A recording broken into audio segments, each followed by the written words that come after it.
E aí, irmãos, tudo bem? Lembra de ontem que eu falei com vocês sobre um tema muito importante, sobre a gente levar a palavra de Deus, porque a nossa geração precisa ouvir falar de Deus? Então, hoje eu comecei a ler um outro livro da Bíblia, que eu tô lendo a Bíblia de novo. E você acredita que o assunto que a gente conversou ontem apareceu hoje aqui na palavra? Como eu disse pra vocês, a palavra é viva. Gente, é incrível. Façam essa experiência, comecem a ler a Bíblia. Parece que a nossa vida vai acontecendo, conforme o que vai acontecendo ali na palavra, a gente vai sendo trabalhado dia a dia. É incrível, parece que vai batendo com nossos dias a palavra que a gente precisa ouvir. É incrível. Vou ler pra vocês o que a gente estava falando ontem. Tá aqui no livro de Juízes, capítulo 2. Diz assim, lá no versículo 10. Depois que toda aquela geração foi reunida aos seus antepassados, surgiu uma nova geração que não conhecia o Senhor e o que ele havia feito por Israel. Então, os israelitas fizeram o que o Senhor reprova e prestaram culto aos Balaíns. Abandonaram o Senhor, o Deus dos seus antepassados que os havia tirado do Egito, e seguiram e adoraram vários deuses dos povos ao seu redor, provocando a ira do Senhor. Abandonaram o Senhor e prestaram culto a Baal e a Astarote. A ira do Senhor se acendeu contra Israel e ele os entregou nas mãos dos invasores que os saquearam. Aí vai falando que ele entregou os inimigos, enfim.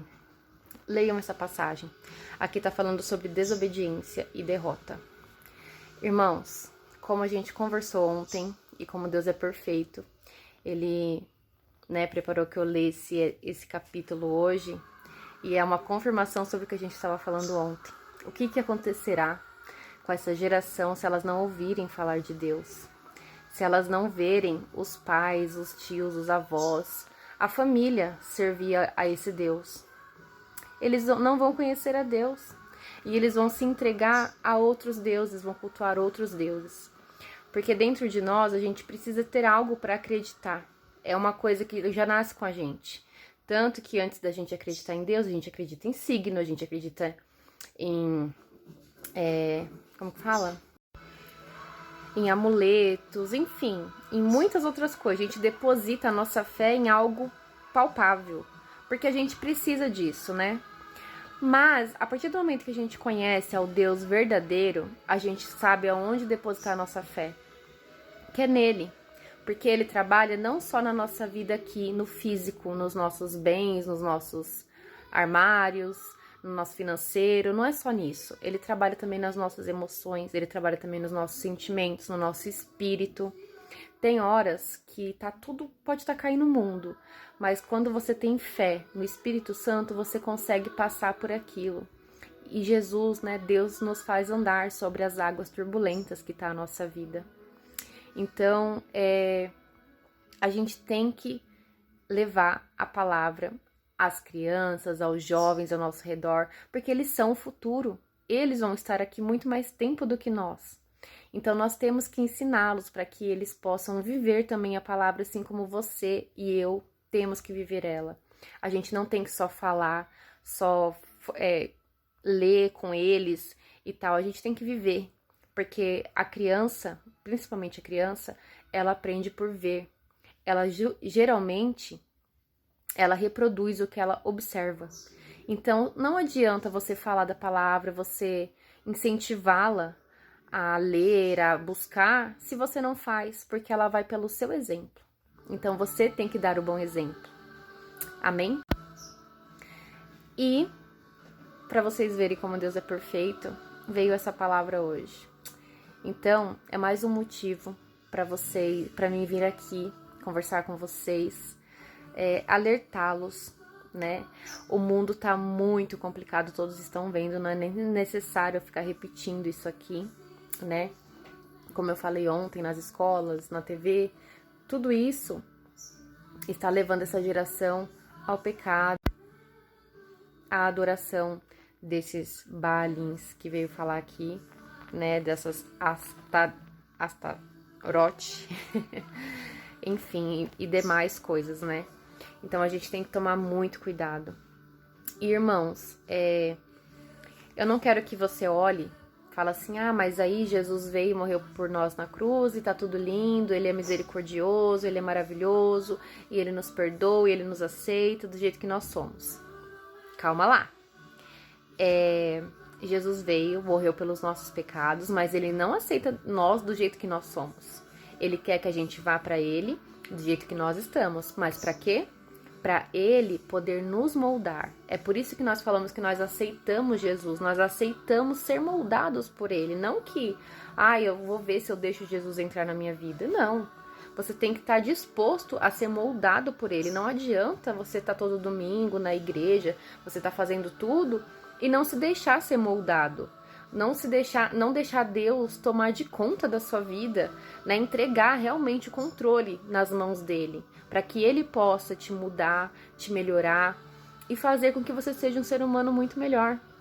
Só ele tem esse poder, só ele pode nos convencer da verdade, da justiça, a ser melhores, a nos santificarmos todos os dias. Eu, sozinha, não consigo, porque nós nascemos de uma carne pecaminosa, nós nascemos de uma geração adâmica que veio do pecado.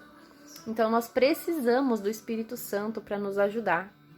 Então, hoje, novamente, venho reforçar, leia a palavra, se alimenta dessa palavra. Você pode também falar assim, então, é Antigo Testamento isso aí, depois Jesus veio e mudou. Tá, mas você não pode pegar só as bênçãos do Antigo Testamento, porque Salmos 23 também é Antigo Testamento, se você não tem essa percepção. Aí você aceita que Deus tá ali, como que é o Salmo 23? O Senhor é meu pastor e nada me faltará. Isso você aceita, mas quando fala de desobediência, de conserto, de ira de Deus, aí você não aceita porque Jesus veio e pagou seus pecados e agora Deus é amor? Deus é amor, mas Deus também é fogo consumidor. Deus também se ira conosco. A gente ouve uma palavra na igreja que fala que nós temos o poder de nos afastar de Deus, está em nossas mãos. Nós deixamos de ser amigos de Deus. Deus quer ser nosso amigo, Deus quer ser nosso pai, Deus quer nos adotar como os filhos dele. Só que nós temos que estar dispostos a isso também. Porque aqui, a gente vê, a geração antes aqui foi depois da morte de Josué.